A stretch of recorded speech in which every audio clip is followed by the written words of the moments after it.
What's up, crew? Welcome back to the shop. This week I'm going to be building me a center console for the Bronco and a new place to mount the shifter. Right now the shifter sets kind of low.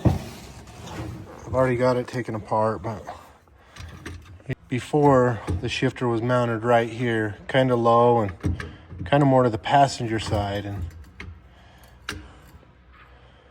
I thought when I originally mounted this in here, that'd be a good place for it because then it would clear the twin stick. But now I think I want it in a little bit more comfortable position. So I think I'm gonna move it closer to me and bring it up. So I'm not reaching for it if I got to shift.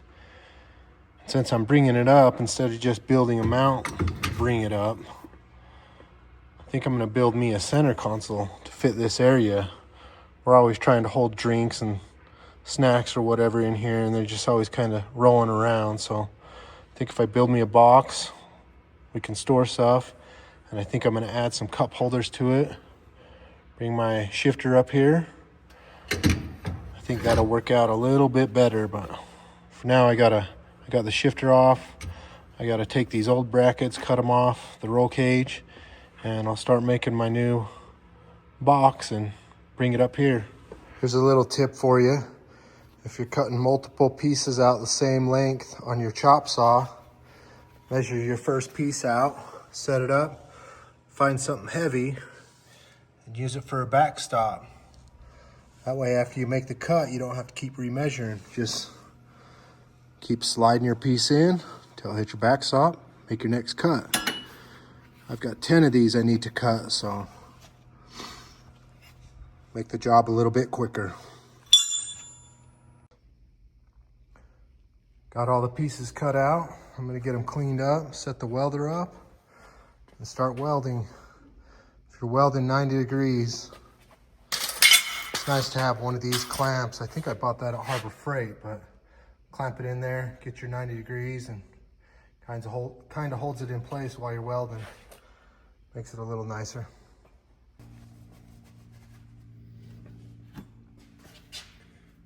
I like to clean up my metal before I weld it, just get all this coating or whatever it is off and clean up my edges.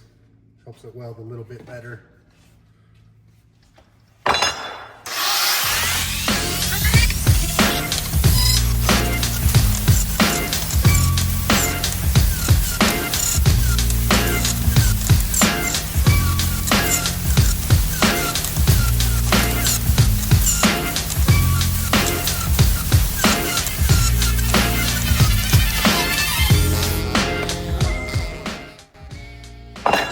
So if you're doing any metal fabricating, hot sparks, wear your safety glasses. Some of y'all have never had metal chips dug out of your eyeballs.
Got the box made, welds ground down, Made the mount for the shifter. It'll bolt in right here.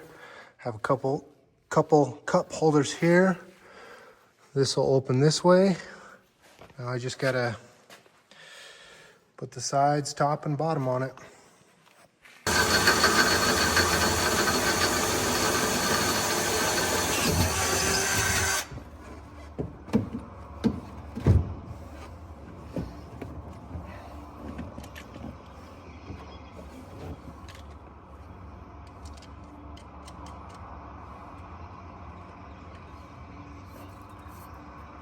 My original plan was to weld that console in here, but I think it'd be better if I could make it removable. So I'm gonna put some nut zerts in and make it so I can bolt that console down.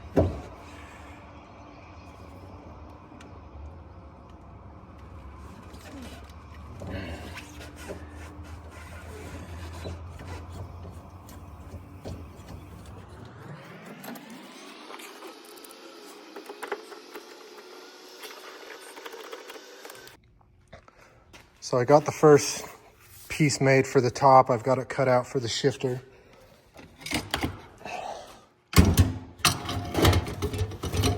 Shifter's gonna sit like that. It's gonna be 2 cup holders. And I'm gonna make it so all these panels are removable. I'm just using some bolts to bolt them down. And I was gonna use some more of them nut zerts to hold the panels down, but I want them to set really flush. And if I put them nut zerts, it'll put a little bit of a space between the panel and the angle iron. So I'm just welding nuts to the inside of this, so it'll be easier to take apart if I need to. I won't have to try to get a wrench up in here, but nuts are welded on. This first one's bolted on. I'm gonna get it measured out for the cup holders, and then I'll either start on the lid. It's gonna open right here, have an armrest, or the sides. This bottom piece and top piece I've done out of 18 gauge. I wanted it a little bit thicker. I'm gonna do the same with the opening, just to make it a little bit sturdier. But I think for the rest of it, I'm gonna do aluminum just to make it a little bit lighter. You know, it's basically just holding stuff inside it if there's anything in it. It's not going to be structural or anything like that. So I think aluminum will be plenty. Plus it'll make it a little bit lighter. So I've made a couple mistakes while building this that I've got to redo. And then instead of editing out those mistakes and making it seem like I don't make mistakes and I know what I'm doing, I decided I'm going to show you the mistakes that I have made so far. One of them was my hole saw was too small. I thought I had the right hole saw, so I've been using this sanding disc on a drill to try to open this hole up a little bit to get these cup holders to fit better. And it's just not working real great. So I went to Harbor Freight this morning and picked up this little drum sander I can put on my air grinder. And I'll see if I can open those up. One of the other mistakes I did trying to open these holes up a little bit was use the angle grinder with a flapper disc. And while doing that, that flapper disc caught the edge of this metal and just totally bent it. I don't know if you can see it, but there's a bend here and kind of bent this metal a little bit. But I'm hoping I can unbolt this, take it off, and kind of hammer it back into place, and hoping it won't be too noticeable. If it is, then I guess I gotta cut a whole new sheet out.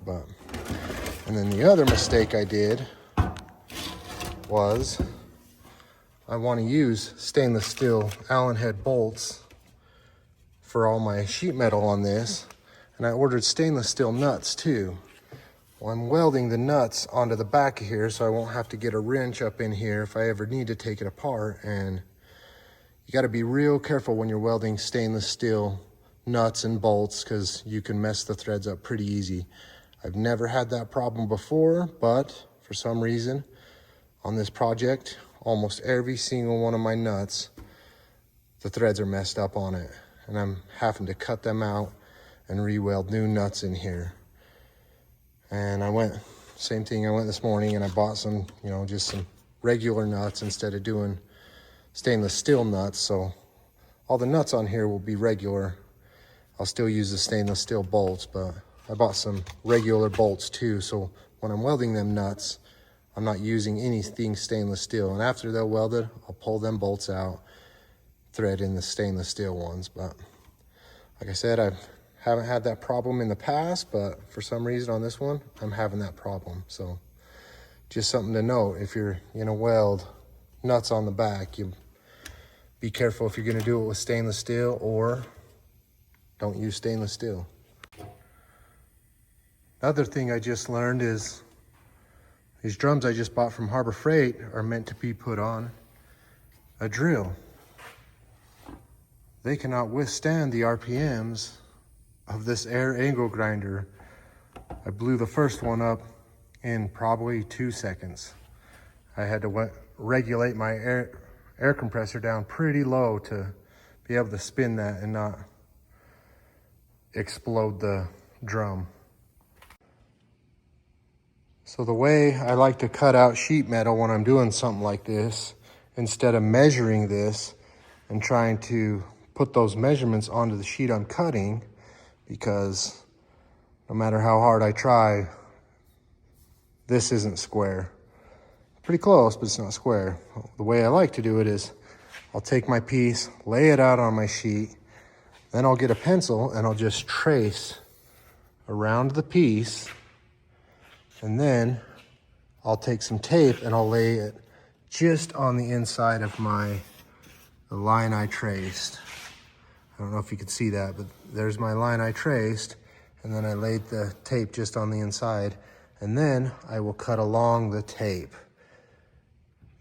depending on how I want my sheet of metal.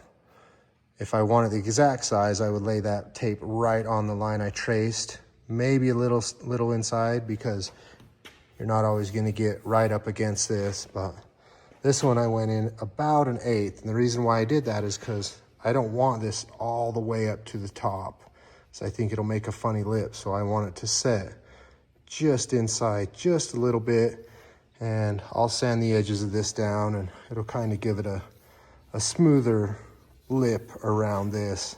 And I think it might look a little bit better if you can just see just a little bit of the inside structure when it's all said and done. But another thing, which, I made another mistake today, which seems to be happening a lot today, is on this sheet that I cut out for the side, I accidentally cut on the inside of my tape line, not the outside. But luckily, it's too short for this side piece, but I'll still be able to use it for the end pieces. So it was a mistake, but one that's not a total waste. On this one, just for my sake, cut on the outside.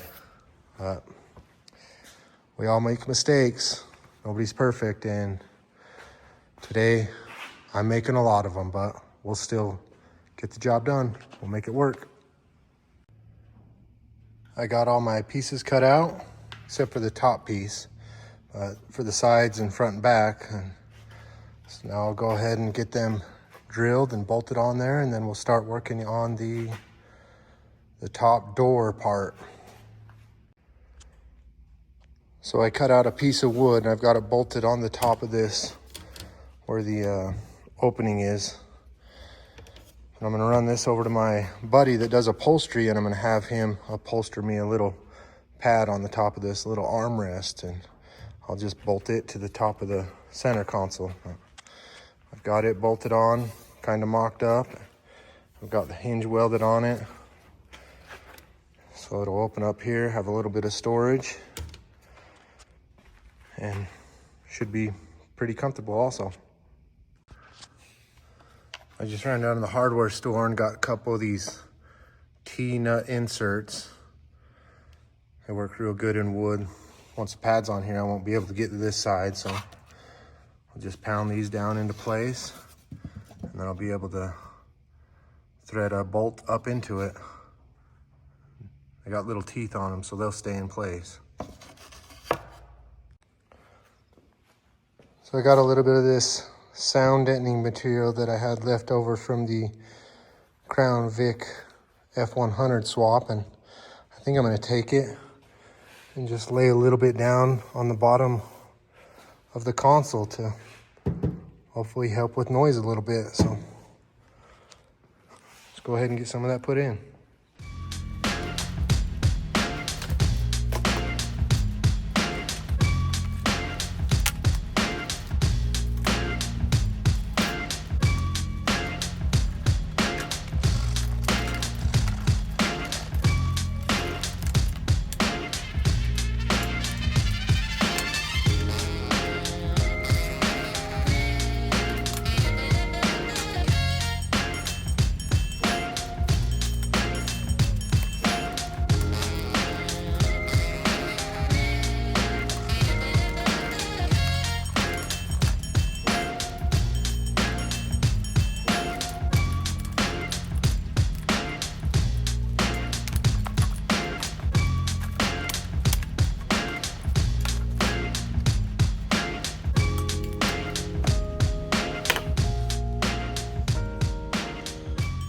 Should help a little bit.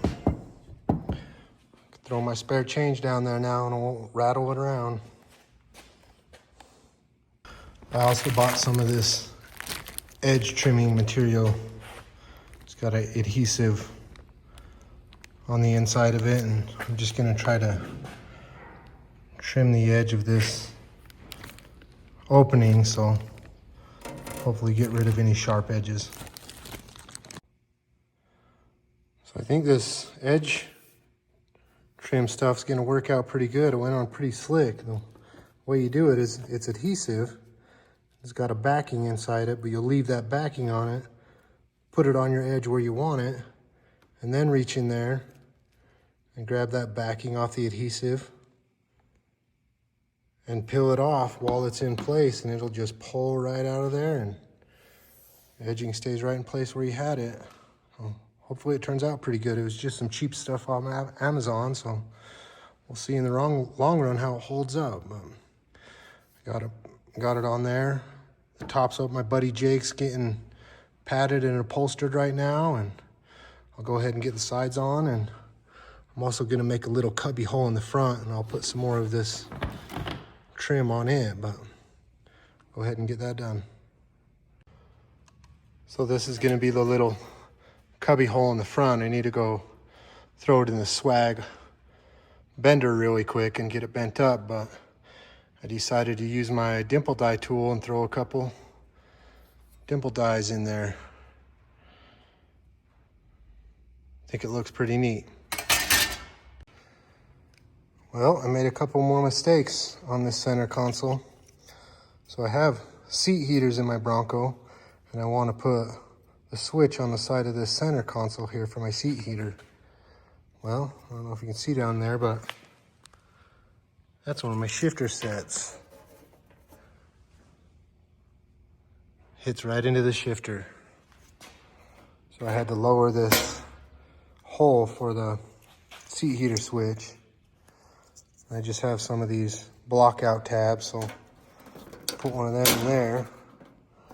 And then I can move the seat heater switch down here. But another mistake I made was I cut this hole out a little too big, so the switch kind of rattled around. So I've just kind of filled the bottom edge of it with electric tape, and hopefully that'll be enough.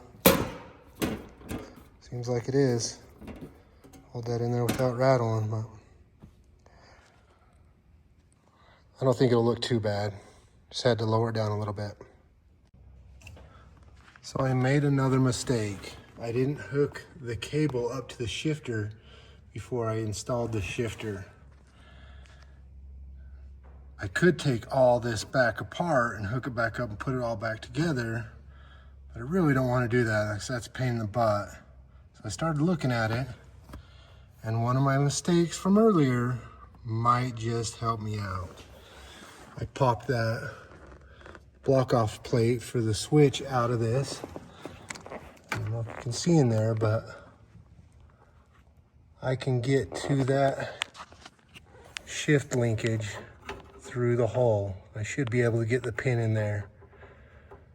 So, one mistake turned out to help me out. Hopefully. I'll see if I can get that pin in there. Just got home from my buddy Jake's house. He got the armrest made. A's Upholsteries. I use him for everything.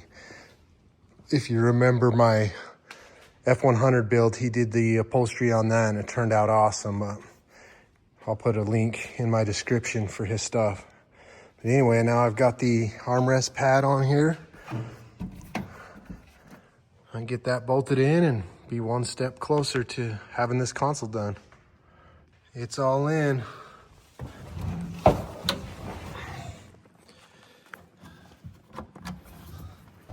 Got some good storage.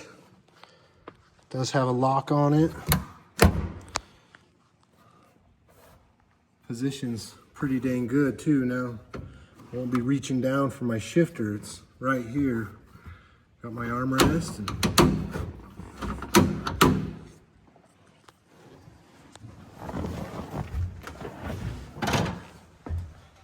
I think this will work pretty good. And for only taking me about 13 hours to build and $100 worth of material I had sitting around the shop, I basically have a free center console. Yeah.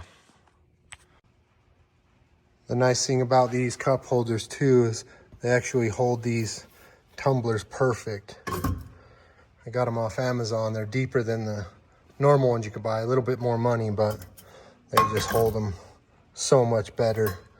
I'll put a link for them in the description, but they're the same ones I put in Uncle Jesse, the Crown Vic swapped F100. Another thing I finally got around to while messing with the interior in here is put me some shift knobs in for my transfer case for the twin stick. So I finally know what gear I'm in. Every once in a while I'd jump in here if I hadn't drove for a while and I would forget which one does what. I got these from JB Fab. Got them installed. I think they look pretty nice, and now I'll know what gear I'm in.